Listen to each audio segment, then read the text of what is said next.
Yeah, hello everyone. So you read it correctly. The session's title is Python for Skill Development in Agricultural Research. Python for Skill Development in Agricultural Research, from agricultural data to scientific insight. Me, Dr. Dipajyoti Bora, I'm the Dean of School of Computing Science, the Assam Kaziranga University, Jorhat. So ये session में हम बात करेंगे Python के बारे में. Python with respect to agricultural research.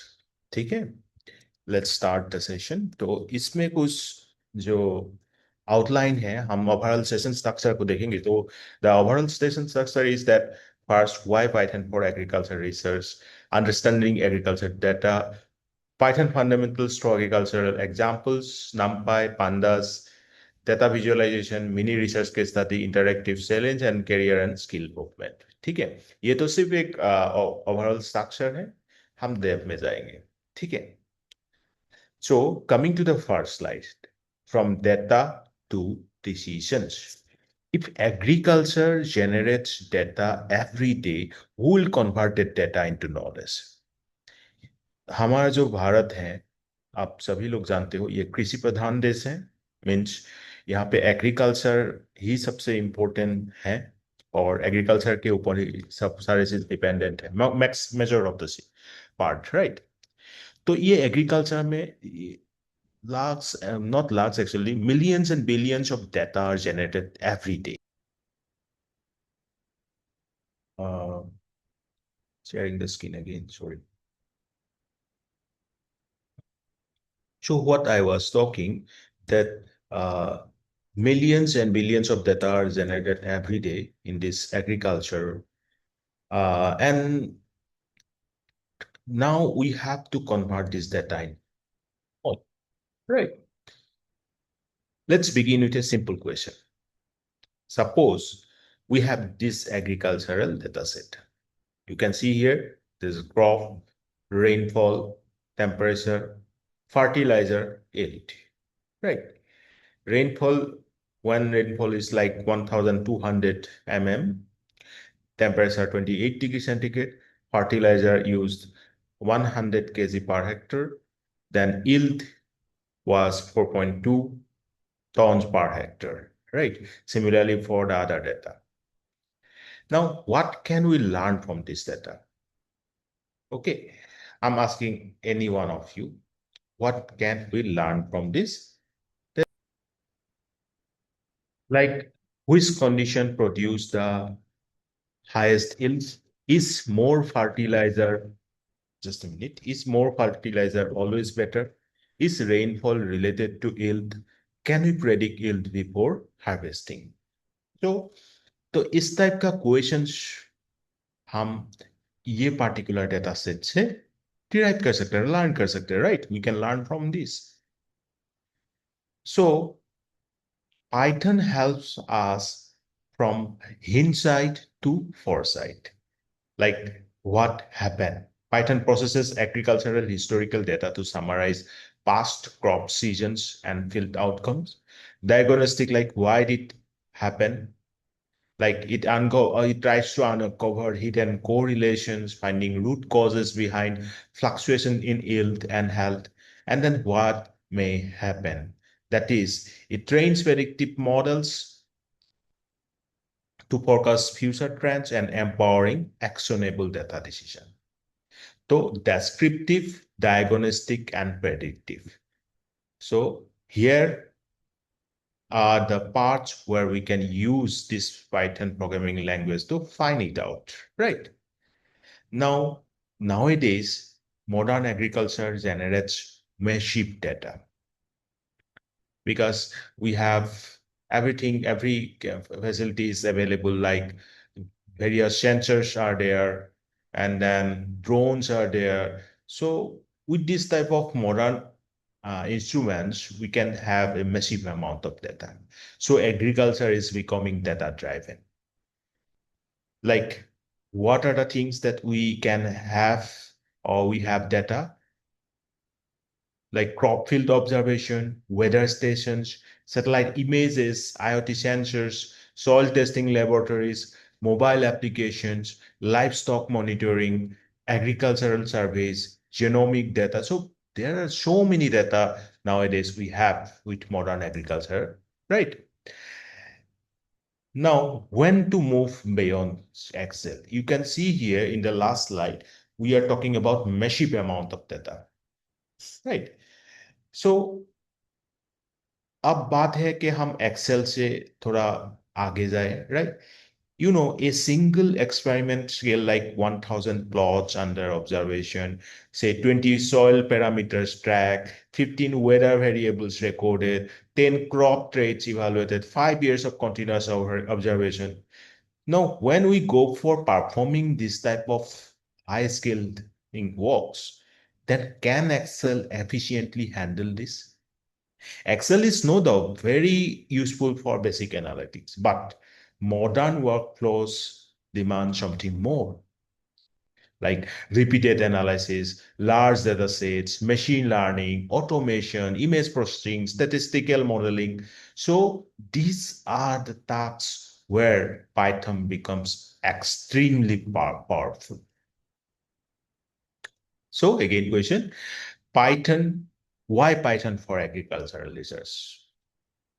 Here you can see I'm writing like Python is equal to research productivity. So Python we can consider as a versatile tool to automate processes, model complex systems, and turn raw field data into scientific insights. Right. So we have like core analytics, predictive modeling, environmental sensing. Everywhere we can use this programming language. Core analytics like data cleaning, statistical analysis, data visualization, automation, then predictive modeling like machine learning, yield prediction, crop disease detection, then environmental sensing like remote sensing, image processing, soil analysis, weather analysis. All these things are possible with Python. So you don't need to be a software engineer to use Python effectively for scientific discovery, but you just need to focus on mastering this below what we are putting here is the structured workflow rather than complex coding. Okay, so now look at this workflow. First, problem. Yes, the very first thing is the problem. You have to formulate the core scientific question. Second, what we can call as the diamond nowadays is data. You have to gather and structure field inputs. Then we have our Python to leverage existing scientific libraries. Then we have to analyze, like we need to run statistical models and processes. Then 5, interpretation. We have to convert the analytical output to insights so that everyone can understand. Then we have the final thing that is the most important part is the decision. That is, we need to translate this scientific findings to action. So that's why you don't need to be a software engineer here, because the domain is for everyone, like agriculture here. So you have to be master, or you have to just very much focus on this particular workflow, right? That's enough. Now we talk maximum things about the data and Python tools. Now, why Python? Because we have lots of other programming languages, Java, C++, R, MATLAB, then why Python? Because we have to agree with the fact that this is the current standard for scientific research. It's a very powerful, intuitive language designed to simplify data analysis and accelerate scientific discovery. अभी सबसे important है कैसे हम data analysis को simplify करें, क्योंकि हमें result से मतलब है, पैटर्न से मतलब है। अननेसेसरी हम कॉम्प्लेक्स प्रोग्राम बना के कोई मतलब नहीं, हमें एनालिसिस करके पैटर्न को फाइंड आउट करना है। दैट इज हमें साइंटिफिक डिस्कवरी को एक्सीलरेट करना है। तो वाई पाइथन में आप आंसर अब देख सकते हो, this four reason mostly. First, easy and readable. Yes, Python is simple intuitive syntax, that reads like English, making it highly accessible for researchers. Like for those who are from different backgrounds than computer science. So it is beginner friendly, rapid prototyping, and clear syntax. Then it is open and free, completely open source, with no license fee, and backed by a massive global company. Right. So this is here we can have Python for free, zero license cost. Global support is there, constant updates are there. Then RIS libraries is the most important part. Thousands of specialized pre-built packages tailored for complex scientific tasks. Few very frequent or popular ones are like NumPy, Pandas, Matplotlib, machine learning. For machine learning, we have like SkyPy, okay, sklearn. So there are so many of them. Then integration like platform independent and highly compatible with legacy systems and external hardware, like Excel and this data, IoT sensor data runs on any operating system. And because of these reasons, we have to adopt Python, right? It's a very easy but powerful tool. Second, let's come to the discussion on its characteristics, important characteristics of Python. First one is dynamically typed language. Okay, ये मैं first में रखा हूँ क्योंकि ये Python का एक identity है, right? Identity, unique identity. In Python, we do not need to declare the data type of a variable explicitly, like we do in Java, C++, right? Here we don't need to. See, automatic type inference. Assigning a value to a variable dynamically defines its type at runtime. For example, rainfall is equal to 1,200. Now, Python will understand that this is of the type integer. Similarly, say temperature is assigned 28.5. Python, I understand that this is float. Similarly, crop price, it will be string. So we can print the dynamic data types in real time using built-in methods. Like these are the variables. Then we have a function type by which we know that what is its type. Like type rainfall, that is integer, type temperature, that is float, type crop, that is string. Variables can change their type also. The same variable name can refer to the objects of completely different types at different times during execution, and there is no problem at all. Like integer, first initial number, numeric binding, like for data, I have assigned 100. If you print type data, that will show integer. So at the variable data is created at the runtime, points to an integer object with value 100. Now float state, reassign to decimal. Suppose now I have assigned 4.52 data. Then again try to print its type, it will show float, right? Without needing explicit redeclaration that the transitions into referencing float. Then say now rice is assigned to data, that's a string, so it will show string. So it is now again dynamically assigned, and type checks add up automatically at runtime. So you can see for the same variable data, we have three different types, right? Okay.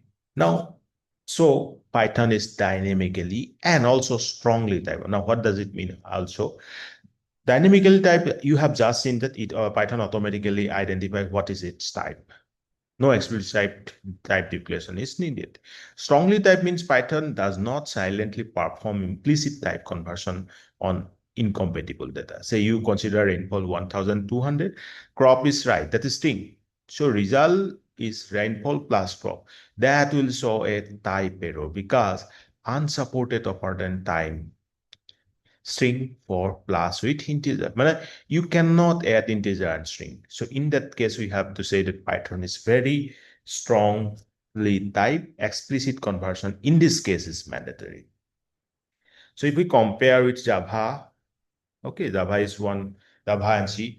There we have to explicitly declare the variable types, like here it is a rainfall, double temperature. But here you can see we don't need to define. So in case of C Java, types are lock at compile time, reducing flexibility, but catching errors early. But in the case of Python, it automatically determines the variable times dynamically at runtime.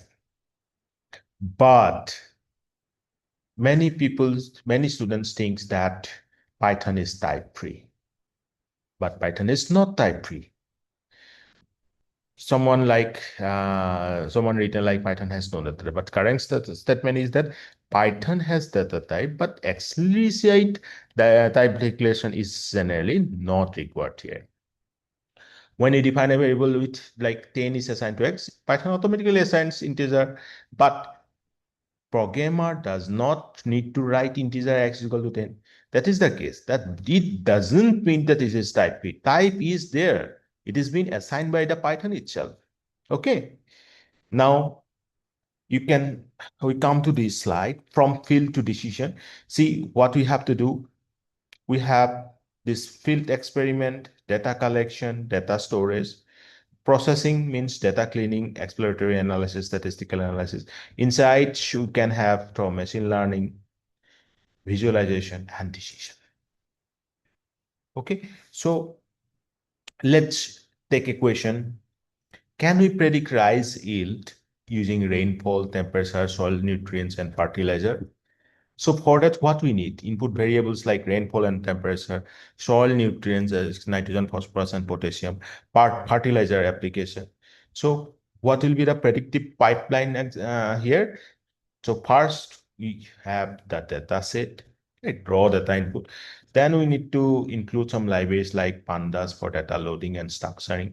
Then we have data cleaning for missing the values handling, missing values. Visualization के लिए भी feature exploration करेंगे हम.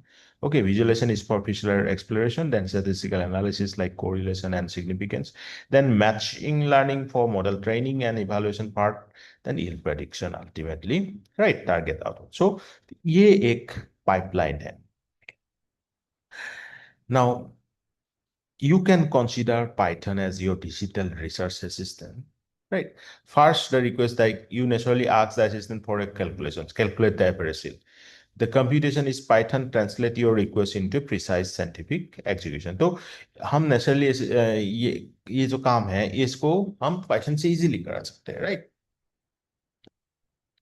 Like Python translate um, this into the yield values are 3.2, 4.1. We have considered a list, yield list tag, average yield, sum yield values divided by length yield values. So print average yield, then inside is say 4.12.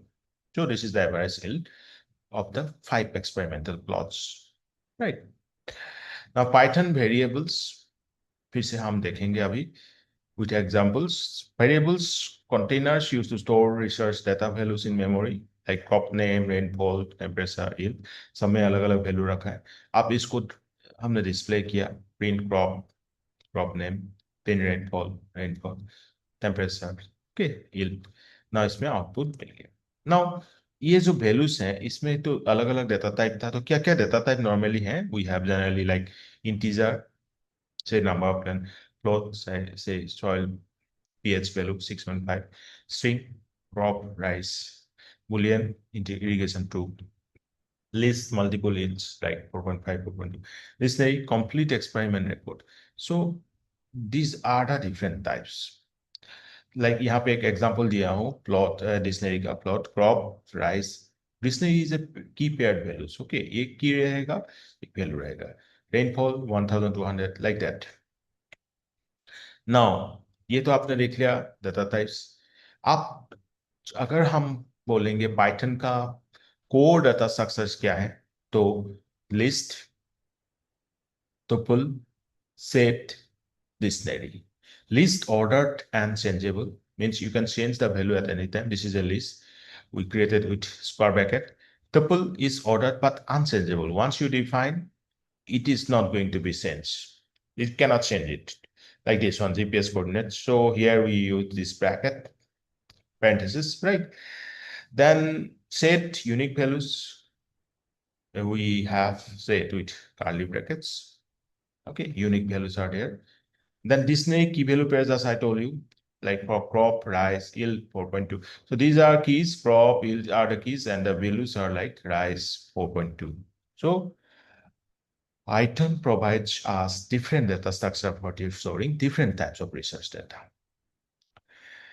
Now, always remember that important skill is like asking question. Python can compute standard statistics like mean, median, correlation, regression, prediction, but the researcher must decide the questions.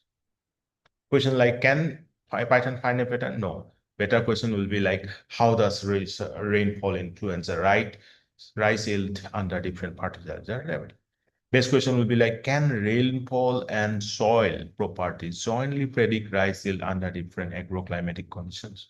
So this is it up to you that how you are defining the question. Now let's come to some of the popular libraries in Python. First, say NumPy. Say calculate basic statistics on yield data. So for that, I'm importing NumPy as NP yield data एक array बनाया. अब इसमें से mean, maximum, minimum, standard deviation, I am easily calculating with this np.mean. np. So np is what we are having is our NumPy. And in the NumPy, we have different computational functions like mean, max, mean, standard deviation like STD. So these things are possible, translating the standard statistical output to field insights. Like mean will give average productivity across the experimental plot. Maximum can be the base observed crop productivity in the set. Minimum is the lowest recorded yield among observation. And standard deviations like yield consistency and variability across the plots. Then similarly, suppose one question will be, which treatment produced the highest yield? For that, what we will do? We'll have, say, three different arrays giving these values of treatment A, treatment B, treatment C with this value.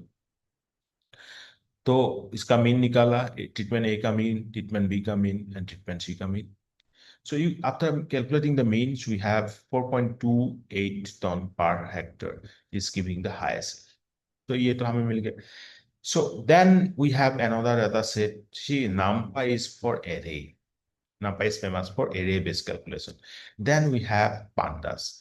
Pandas means working with some structured data like tabular research data. It stands for panel data. So pandas is the most critical Python library for scientific and agricultural data manipulation, built specifically for manipulation and cleaning, statistical analysis, handling multidimensional tabular data. So you can look at this table. Now we define this table through a data frame. Now data frame बनाने से पहले हमने एक dictionary बनाया data के लिए. Crop, rice, wet, rainfall, these values. Okay, similarly these are value.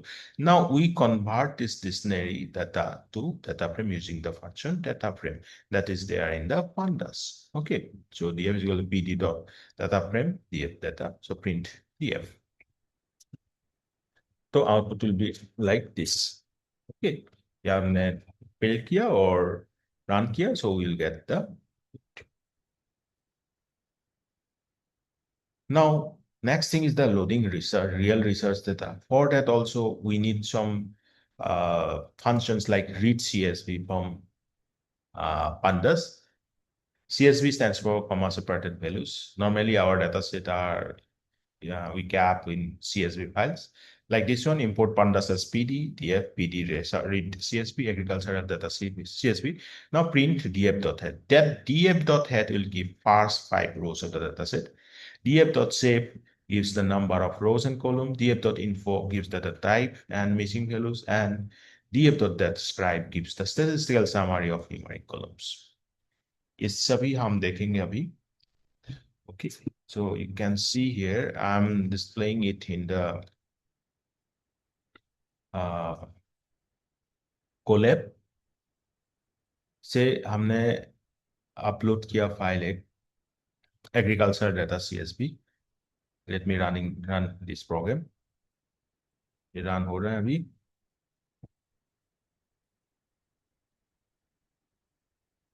So choose file option is there. I'm choosing the file. Where is the file? Download agriculture data. Okay, it has been uploaded now. Then I have run this head. So first 5 rows are there. Printing the shape will give you the rows and columns. How many columns are there? 1, 2, 3, 4, 5, 6, 7, 8, 9, 10. Or 9, sorry. So 9 is there. And then 31 rows are there. So you can see here, like playing this. So df dot save will be giving you this, and df dot info will be giving you all the values. And then we have df dot describe that actually gives you the statistics. Statistics like count, mean, standard deviation, minimum, 25%, 20, 50%, 75% maximum. There are different values. Okay. समझ में आ रहा है? Very good.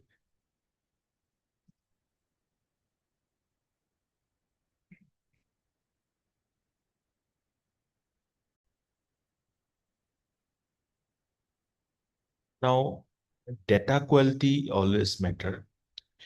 There is a sentence we all know, garbage in, garbage out. So before analysis, we have to focus on like, are there missing values? Are there duplicate records? Are units consistent? Are there impossible values? Okay, so this is very important. Raw data, you cannot go with it for some in-depth analysis, right? So first you have to look at the data. Like you can see here, temperature minus 250 degrees centigrade, soil pH value 45, yield minus 10 tons per hectare. Are they acceptable? No, they are impossible values. These values should immediately raise question.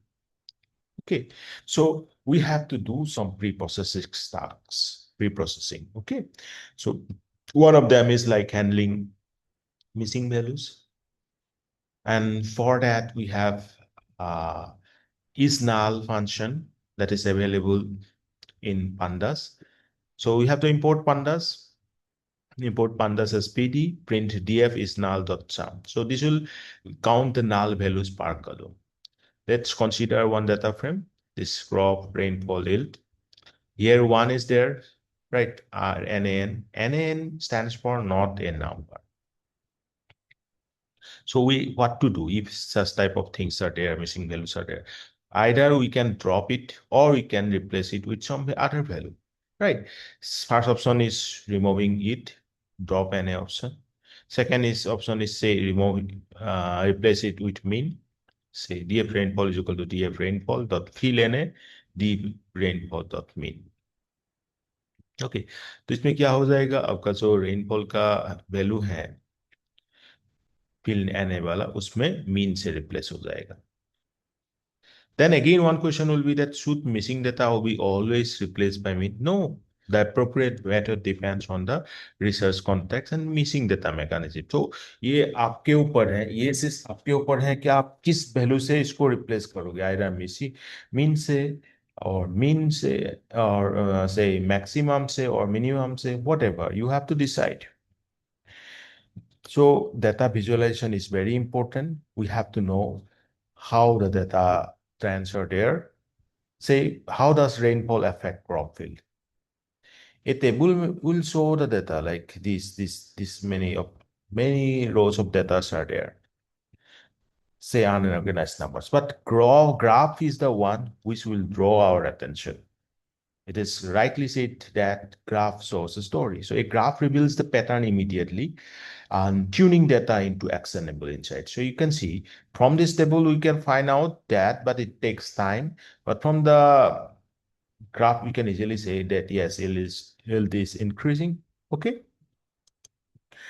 So there are so many graph like line chart, yield over time that is available under Matplotlib. It's a very good library for this type of charts. So we have to import it, import matplotlib.pyplot as plot. Data are there, years and yield data. These are released. So we are plotting them. markers O, X label, Y label, and title. So that there we'll get this type of chart.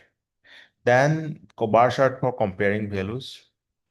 Same things. Here we have this bar chart from Matplotlib.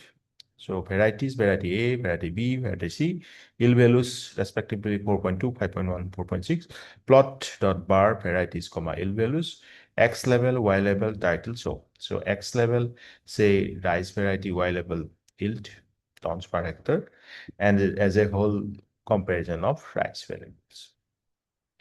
Then scatter plot will give relationship between the variables. Same for that also we are using Matplotlib.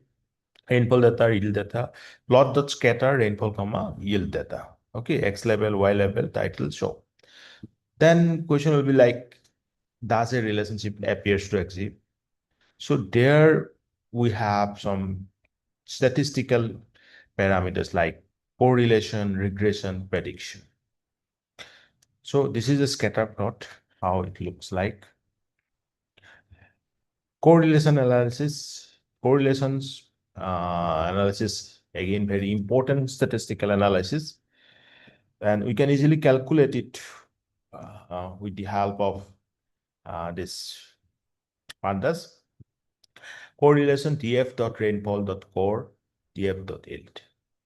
Print correlation. So we'll have the correlation value, and values are like plus 1.00 is indicating strong positive relationship, 0 means no linear relationship, minus 1.0 is strong negative relationship. So a strong relationship does not mean that rainfall alone caused the change. There may be other influencing factors like soil quality, fertilizer, temperature, variety, irrigation. So there some domain knowledge will be required.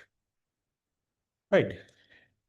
Now, golden rule is that correlation may not be the causation. If rainfall and yield are correlated, it does not necessarily mean that it is alone creating this. So some other influencing factors we have to consider. Can we predict rice yield using agriculture variable?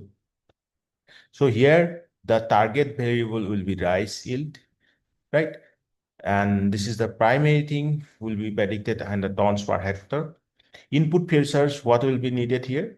Let's say water drop, that is rainfall, temperature, thermostat, that is temperature, sciences like soil pH, SPA means say nitrogen, eco, phosphorus, gain, potassium, then vaccines, fertilizer application. So that way, this type of parameters will be needed.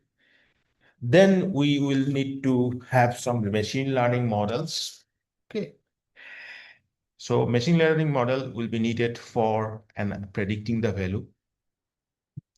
So we have the data, right? Predictive features fed into the pipeline, say water drop, thermostat, SPA, science. Then we have one model that will analyze the non-linear correlations and interaction to construct a prediction mapping. And based on that model, we will have a predicted yield, say grass, rice yield, primary target metric, say ton per hectare. So it will yield the value. So what was our question? Can we predict rice yield using agriculture variables? Yes, we can predict. Okay. So for that, we will need one model. Now, what is the difference that machine learning can bring in agricultural research? See, in a traditional approach, we have data set. We have to collect the data.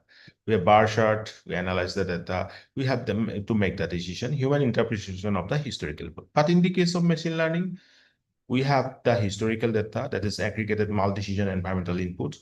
Psychology means learned patterns. Okay, that is the algorithmic detection of the nonlinear insight. Then we'll need to build the model by after training through data, right? It will give a robust mathematical mapping model. Then prediction, predict the new outcome.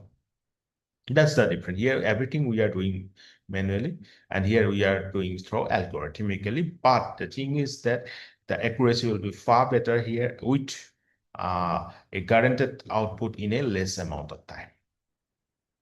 Right.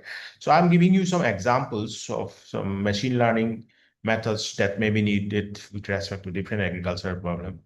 So we need to suppose yield estimation. We need to do yield estimation. There we can use regression, disease detection. You can go for classification, soil type identification, crop recommendation, pest prediction. This fall under classification. Then weather forecasting, that will fall under time series modeling.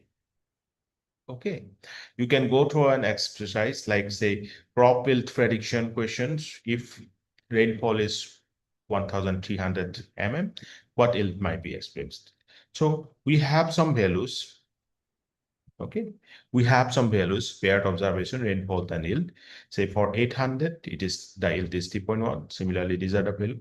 Now what happened that this is the linear trend in the historical data. We need to predict the expected yield for some unseen real rainfall value, say for 1,300. What will be the value widespread? There we can use the linear regression. For that, we need to import one library, sklearn. From sklearn linear model, import linear regression. You put the data here, and then we have this model, linear regression. We have to feed the data here, x, y. Then prediction is say model predicts 1,300, then it will give it up. So how it is working? First, we need to prepare the data, we need to feed them, and then it will predict. Okay, so that is one example of the machine learning. Then again, one step above, we have deep learning, right? In deep learning, we use neural networks. Usually when hidden layer increases, then it becomes deep learning. For that, we have in Python some very popular library like TensorFlow. So import TensorFlow as TF, then sequential model you have created, say here 2 layers, one hidden layer, dense with 16 neurons, activation function ReLU, and then output one is with 1 neuron. Then we compile the model with optimizer, ADAM, and loss MSE. So this model we can use only when we have enough data, mostly unstructured data like image. From that, we can predict a very good thing, a very complex mathematical computation done here. And with that help of that, we can accurately predict a higher level question. Like this neural network learns complex relationship between agriculture variables and crop yield, and then it will predict something. Similarly, we can go for image-based disease detection, right? So for that, we can use deep learning. And as I have said, image, so agricultural image analysis is one of the most important research part that we can focus. Say we have some application like disease detection, plant disease detection, say leaf species image identification, weed detection, fruit quality assessment, crop classification, plant phenotyping. These are the applications that we can have through agricultural image analysis. For that, we have to have some good amount of visual image data set. Then we have to do pre-processing. Then we have to do some feature extraction. Then we can go for deep learning and then online prediction. Like this example you can see here, this is a healthy image because you can see green color, uniform texture, no visible damage. And this is a disease image, leaf. So distinct spots, color variation, necrotic lesions. Now, what features human will use to distinguish them? Obviously, color, texture, shape, spots, lesion. But ML, how it will be do, how it will be done. With the help of computer vision, we try to convert these visual properties into numerical features. Then we analyze the numerical features. With the help of that, we can go for predicting it. So if you want to do some hands-on on that, we have some publicly available dataset. You can go through. Like we have Plant Village dataset. This is an open access dataset containing like 54,306 live images, 14 crop species, 26 diseases. I'm giving the link here. You can go through. These are some examples. This is a healthy image. This is a bacterial. So we can classify that which one is healthy, which one is bacterial. Like similarly, early blight, healthy. Now, As a human, we go through color, texture, shape, spot, right? But when we transit into computer vision, what will be needed? Numerical values like RGB values. Okay. Then numerical features and ML model, and finally prediction. Got it. Now, after these models being constructed, next thing is to what? We have to determine how good our model is, right? We have confusion matrix. Now,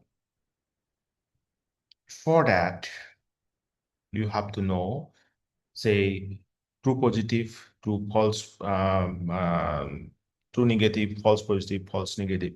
So, say, it's important here type 1 error, type 2 error. Type 1 error means false positive, that is a false error. Like suppose it will flag a healthy message disease and leading to unnecessary treatment. And type 2 error is the most dangerous one, that is the false negative, that is a missed disease. And what will happen? Suppose model will flag a sick leave as a healthy. So that is extremely dangerous, false negative, because if a plant left undetected, that is a disease one, then it can spread pathogens, potentially ruining entire crop fields, right? So how we evaluate the machine learning model? With the help of accuracy, precision, recall, F1 score, ROC coverage. So many metrics are there. Accuracy means measures overall correctness of the model's classification. So correct divided by total. Then precision means of all predicted diseases planned, how many are them are actually disease. So true positive divided by true positive plus false positive. Then recall means of all actual disease plans, how many did we detect? ठीक है। Revision में हमने क्या किया, सब में से सब पॉजिटिव में हम कितना कितना एक्चुअली डिजीज है, और रिकॉल में सारे ट्रू पॉजिटिव में से मतलब पॉजिटिव और डिजीज प्लान से हमने कितना डिटेक्ट किया। F1 score is the harmonic mean of them. ROC curve and AUC shows the trade-off between truly TPR and FPR, true positive rate and false positive rate. AUC means Peters model class separation length. So thing is that a good model should not only be accurate, it must make the right kind of prediction for a specific research problem.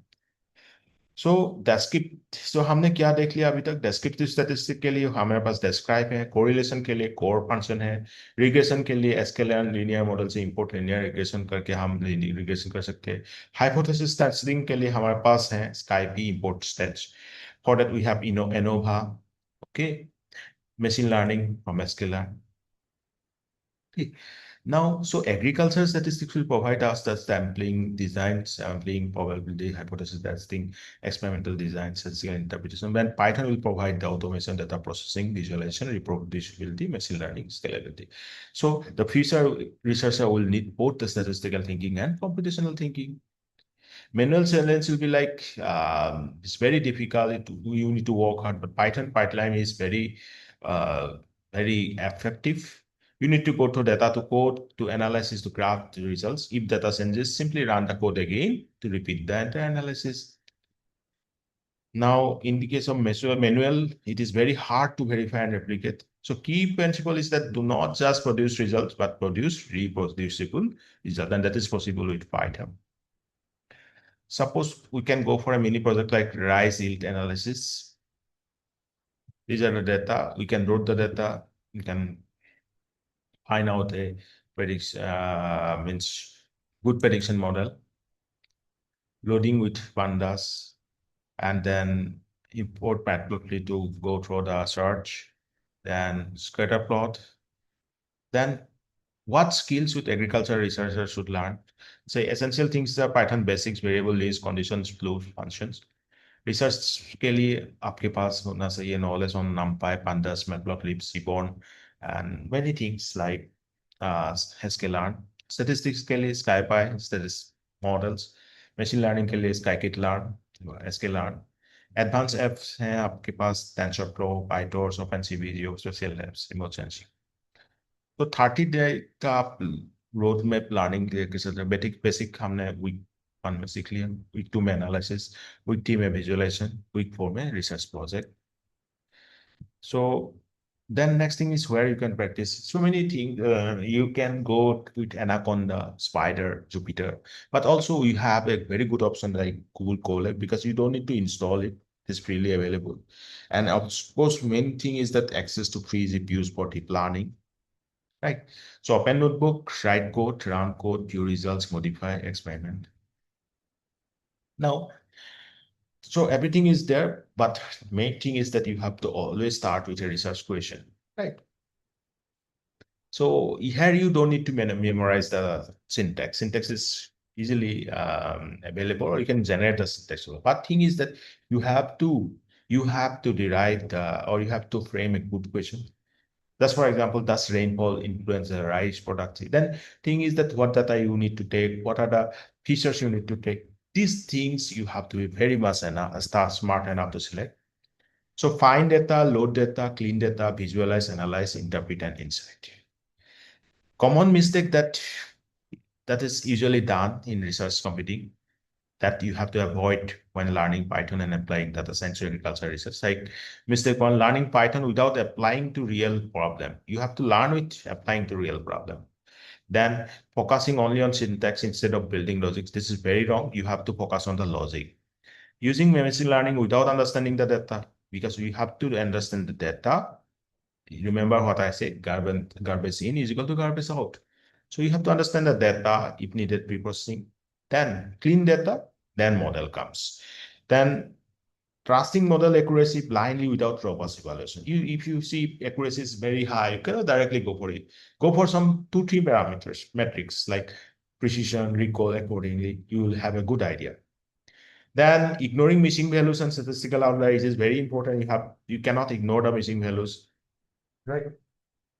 Then confusing statistical correlation with causation. If you find correlation, good correlation, you think that that is the causation. No, there are other things are there which may influence that good production or bad production. Then using complex model when simple statistics are sufficient. You don't need to go for suppose as for SVM if you have some simple model like decision trees there, right? So one advice is that treat Python as an active problem-solving tool driven by real research question rather than a test of rote syntax memorization. Okay. So future researcher can use this Python smartly. They can go for predictions like find out the impact of these things like smart agriculture, precision farming, climate resilience. Yes, these are the different things you can focus. So for Python fundamentals, I have just said what are needed. Python for data like NumPy, Pandas, Matplotlib. Python for AI like Scikit-learn, TensorFlow, deep learning, OpenCV, computer vision. Okay. So basic things you have to know these things. And workflow is always agriculture data, Pandas for cleaning, Matplotlib for analysis. NumPy is also needed for numerical part. Then Scikit-learn for modeling, then prediction. This is classification. You can say if you go with the image data, plan list image, OpenCV, TensorFlow, this is classification. Okay. So you have to uh, frame the problem, the question, collection of the data, then Python, then cleaning. This falls under research and setup, then analysis and decision, that is statistical analysis, visualization, machine learning, scientific interpretation, and agricultural decisions. So Python is not the decision. Python is the vehicle for better research, better analysis, better science, better agricultural decisions. With that, I come to the conclusion of my talk. This is my book on Python programming. This is very basic and is useful for everybody. So what I can say that future belongs to researchers who can ask meaningful questions, understand the data, and use computational tools to transform data into knowledge. Thank you. These are my contact information. Any query you can ask. Bye-bye. Thank you.